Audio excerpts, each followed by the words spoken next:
My Little Margie, starring Gale Storm and Charles Farrell. Brought to you by Scott Paper Company.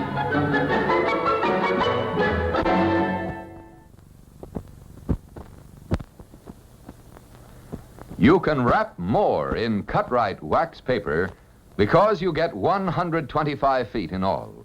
Protect your leftovers with extra heavy cut-right. Get the big 125-foot roll of cut-right wax paper.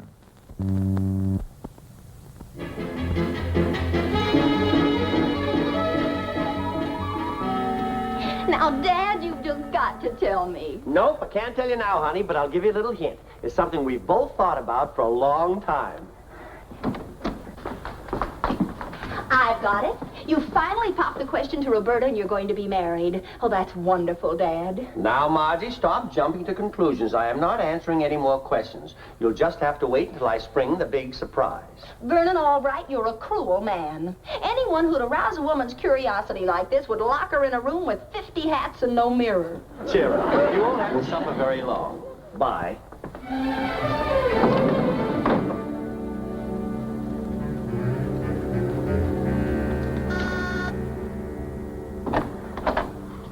Morning, Margie. What mischief is dancing in those bright little eyes this a.m.?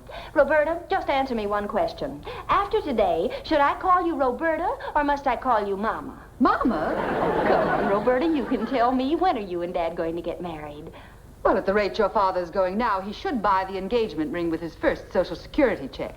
And that pinpoints it about 1985. You mean Dad hasn't said anything about getting married? Oh, he's mentioned it in passing, only I haven't been able to intercept any of the passes. What? Well, he said something was going to change our whole way of living, and I thought he meant marrying you. Roberta, I just had a sickening thought. How sickening was it? The most. There's only one reason for Dad acting like this. I've seen the symptoms before. He's involved with some other woman.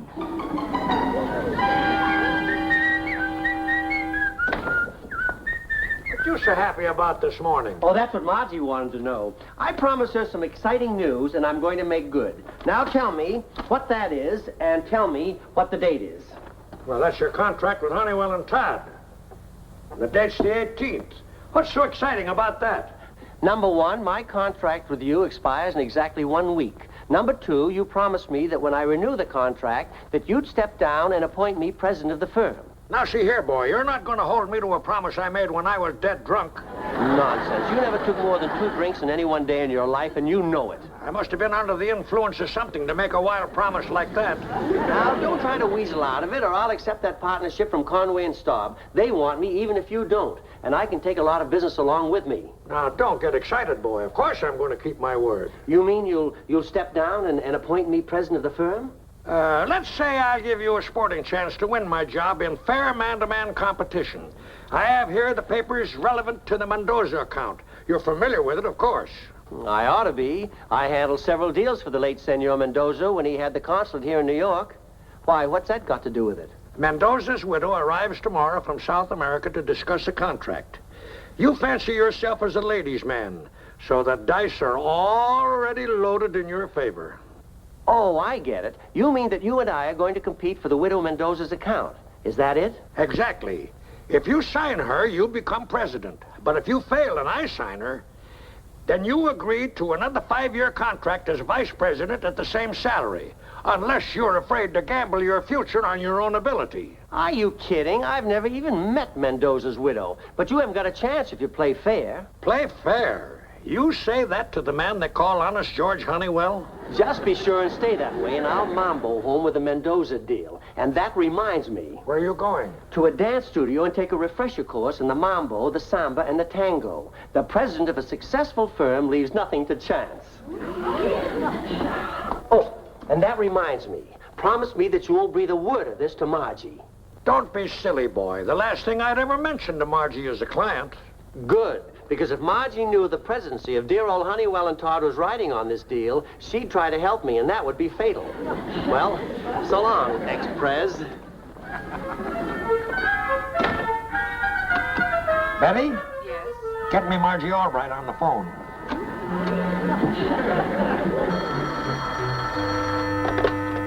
Hello? Oh, hello, Mr. Honeywell. Well, of course, I always have time to talk about Dad. Is anything wrong? I'm afraid there is, Margie. But first, give me your solemn word that you won't mention this conversation to your father. Good, good. Now tell me, Margie, has he been acting strangely lately? You know, as though we were hiding something from you. Yes, he has. He was very mysterious this morning. What's it all about, Mr. Honeywell? Brace yourself, my dear. I'm afraid your father is involved with a woman.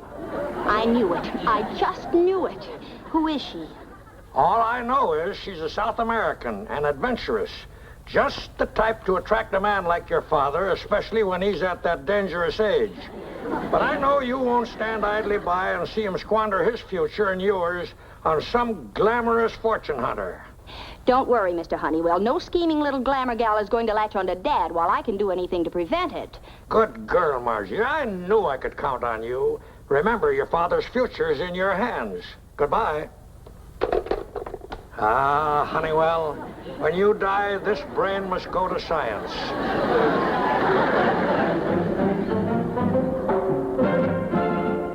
I'm sorry, Mr. Albright. Our classes are booked weeks ahead. Oh, but can't you recommend someone who will give me private lessons? Money is no object. A few of my girls left to dance professionally. One of them might give you instruction. Ah, yes. Here is Pepita. She is dancing in a burlesque show at the moment. More money than I could pay her. Oh, well, as long as she's a good teacher.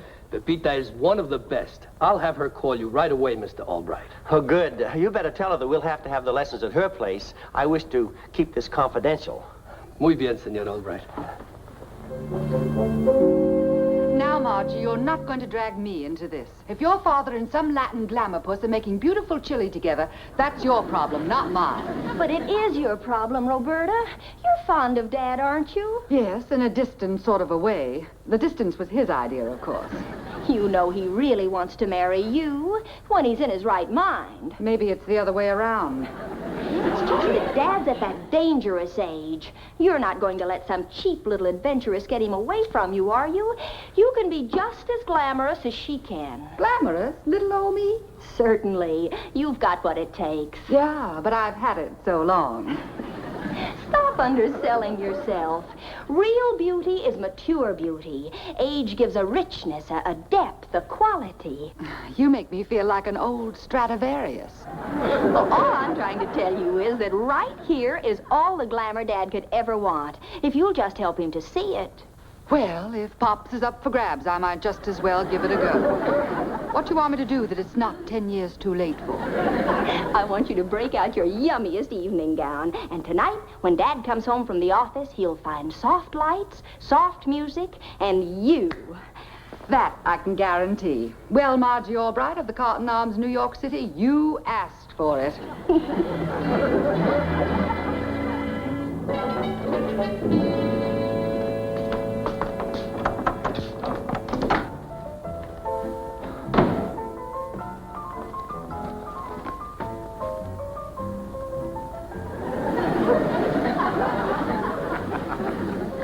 Is that you, Vern Angel?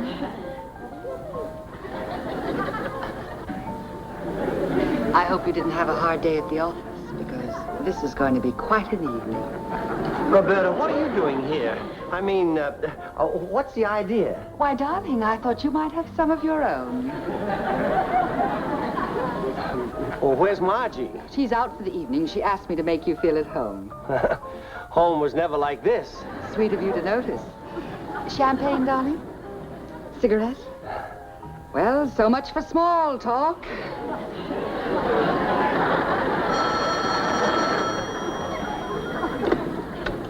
Whoever it is, I hate you. It's a woman for you, you cad. Hello? Senor Albright, this is Pepita. Senor Hernando said you wanted me to give you Mambo lessons privately. Oh, yes, that's right. When can I see you? I have a couple of hours between shows. Could you pick me up at the Gaiety Theater? Swell. Oh, and we'll have to find someplace for you to take your lessons. My place is too small. Oh, I'll make all the arrangements. I'll be right over. Well, Roberta, this has been wonderful. We must do it again sometime. Well, goodbye now.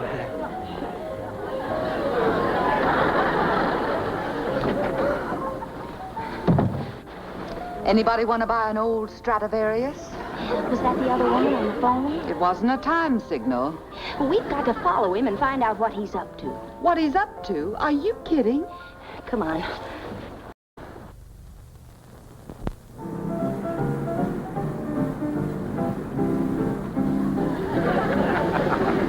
Pepita, the Latin bombshell. I hope she falls off the runway and breaks her neck. Shh, here they come.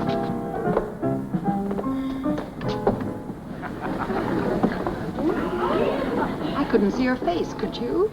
Poor Dad, a stage door Johnny at his age, and a burlesque queen at that. Come on. I'm sorry to have to bring you up to my office for these lessons, Pepita, but I don't want my daughter to find out about my client. I understand. But what do we do for music? Oh, we'll get some on the radio in my office.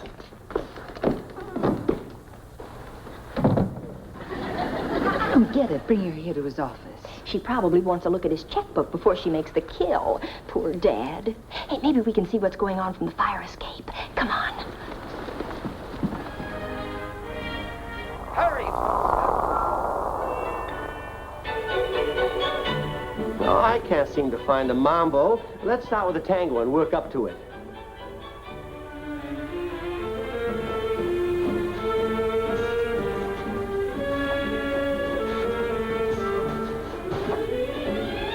Turn off the radio. We'll do it by the numbers first, the way they do at Hernando's. All right. I'll lead. Follow me. 1 and 2 and 3 and 4 and...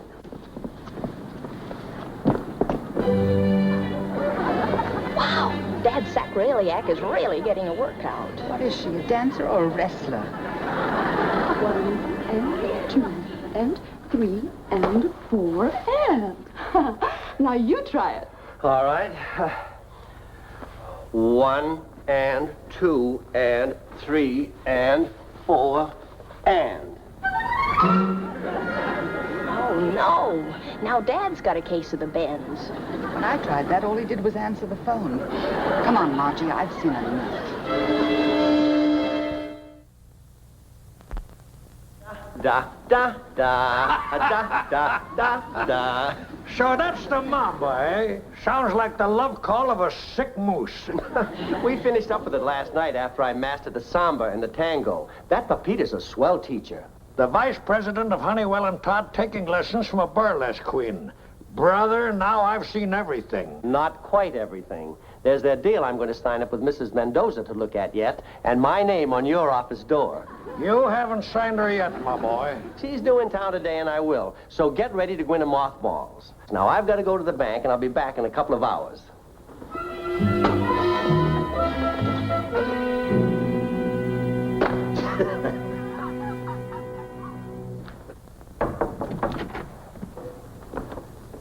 Oh, excuse me. I was looking for Mr. Albright. I have a message from Mrs. Mendoza. Mrs. Mendoza? From South America? Yes, she just arrived and is staying at the Park Plaza. She's waiting for Mr. Albright to call. Thanks, Betty. I'll take care of it.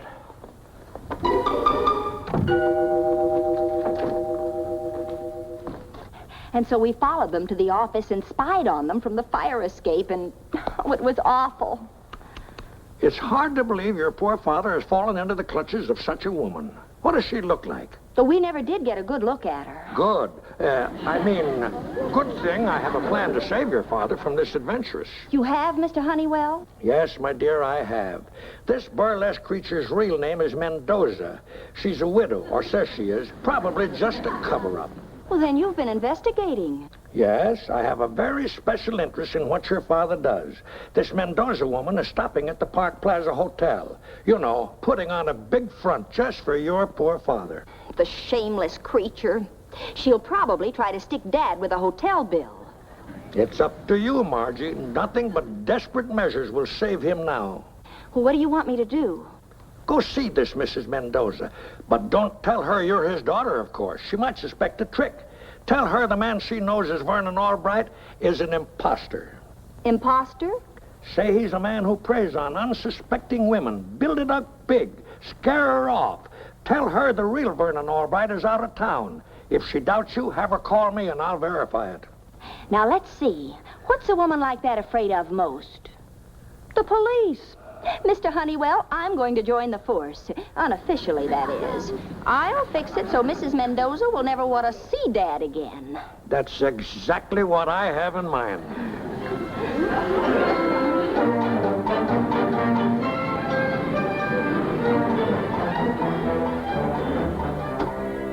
Mrs. Mendoza, I'm Sergeant Dooley of the Bunco Squad.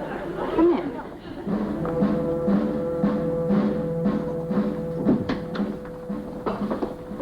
I'd like to ask you a few questions. Sit down, please. Do you know a man who calls himself Vernon Albright? See, Mr. Albright is with the firm of Honeywell and Todd, the, vice president. That's what he tells all the girls. Well, looks like Fancy Dan's got another victim, eh, Bubbles? Yeah, wouldn't it steam you? Looks like there ain't a stripper in the biz that's safe from that phony. You mean, Senor Albright? He is not Senor Albright. The real Vernon Albright is out of town. I checked. And I traced this imposter down to you, ma'am. That's the truth, ma'am. He's trying to fleece you, ma'am. Just like he did Bubbles, the blonde blockbuster in Frisco. This man, he stole money from you?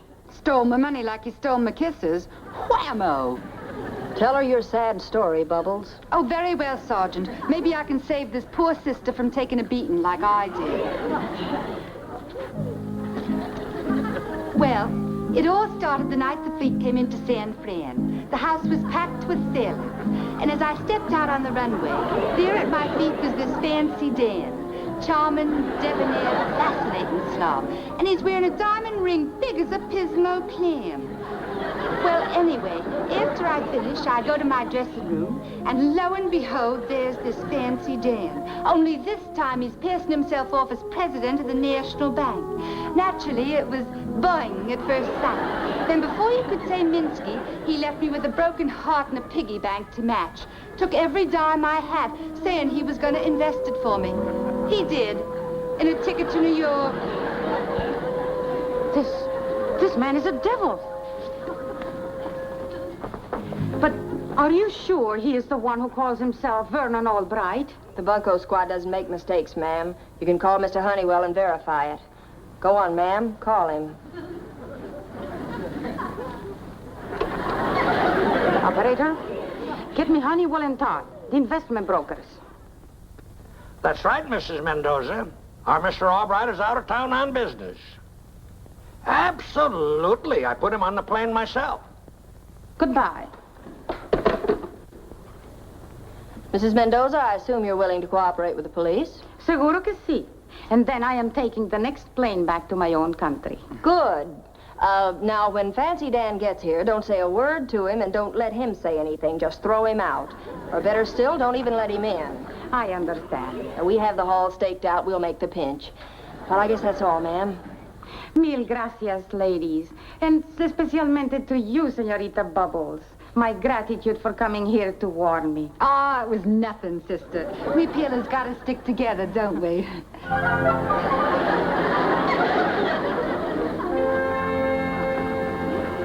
Betty said you have a message for me, Mr. Honeywell. Have you decided to resign the presidency and exit gracefully? I guess I might as well at that. The message was for Mrs. Mendoza. She's at the Park Plaza Hotel waiting for you. Oh, really? Are you sure that you don't want to make your pitch first? No, I'm a man of my word, all right. You go ahead. And I wish you all kinds of luck. And I do mean all kinds. Well, I'll see you in an hour with that Mendoza contract. You don't have to move out of this office right away. You can take the weekend. Da-da-da-da, da-da-da-da, da-da-da-da.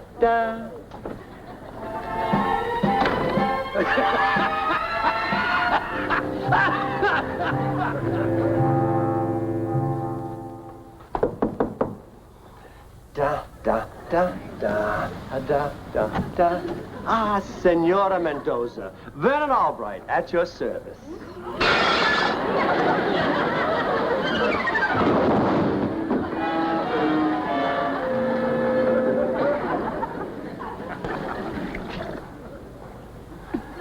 Oh, that's the whole story, Margie. I don't understand it. 3 times I knocked on Mrs. Mendoza's door, and 3 times she yelled, "Fancy Dan," and and clobbered me. Then she's not a burlesque queen at all. She's a client. Oh, this is awful. Oh, it's worse than that. Now I have to sign a contract for 5 more years as vice president. What do you mean? Well, that was my deal with Mr. Honeywell. If I brought in the Mendoza account, Mr. Honeywell was going to make me president of the firm. But if he signs her up, no dice and status quo. Oh, ho, so that's what Mr. Honeywell was up to. Huh? Up to what?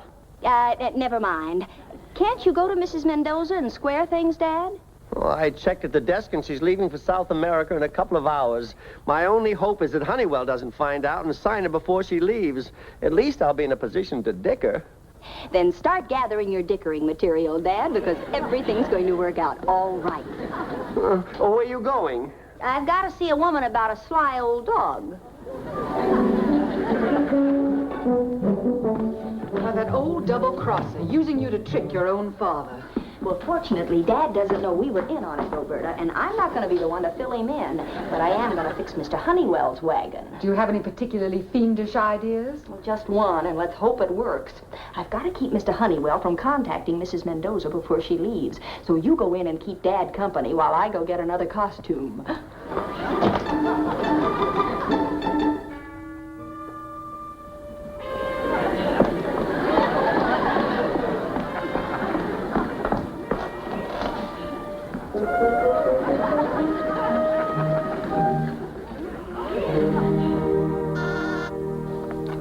Yes, Betty? Mrs. Mendoza is here to see you, Mr. Honeywell. Ask the charming lady to come in, please.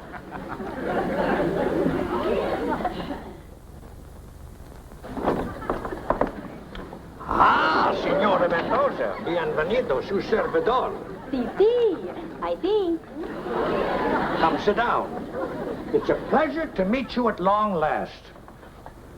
I've heard so much about you. Me? I hear mucho plenty about you, too. I gathered from your phone call you had an unfortunate experience with some crook passing himself off as Vern and Albright. Shocking. Why, Mr. Albright is my right hand. It is good thing your right hand does not know what your left hand is doing. Eh, senor? I'm certainly glad I caught you at the airport, Mrs. Mendoza. This could have been a most unpleasant situation for everyone concerned. I must confess, I do not understand what has occurred today, senor. Well, this is a little personal matter between Mr. Honeywell and myself. That's why I wanted you to come here and confront him. He'll have to admit that I'm the real Vern Albright. Then you can sign this contract with me. Why don't you sign it now and read it at your leisure, Senora? I'm anxious to see your little signature on that bottom line. My signature you are welcome to, amigo. You want me to make the X in Spanish or in English? Huh? Oh, you're a jolly one, Senora. Just decorate that dotted line with your distinguished little hand. There you are, I think. Now, if you'll excuse me for a moment, I want to put this on Mr. Albright's desk so we'll see it the minute he comes in his office.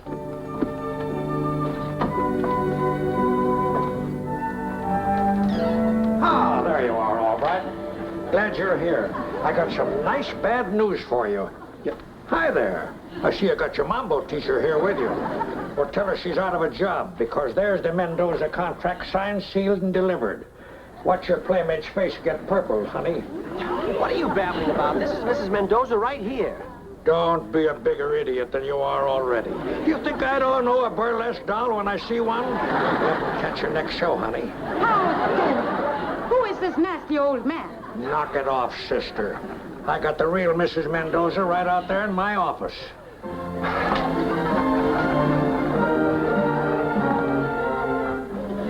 are you? Come on, speak up. Just a minute. Who are you? I am a dead pigeon, I think. Margie! Sergeant Dooley of the Bunko Squad. Sergeant nothing. That's Albright's daughter. His daughter? Then all of you try to play tricks on me. You're all crazy Americanos. Take your contract. I am going back to South America. Now see what you've done. Me? You're the one that told her I was out of town. It's all your fault. Now, just a moment, gentlemen. Let's call it a standoff. Anyone for president of Honeywell and Todd?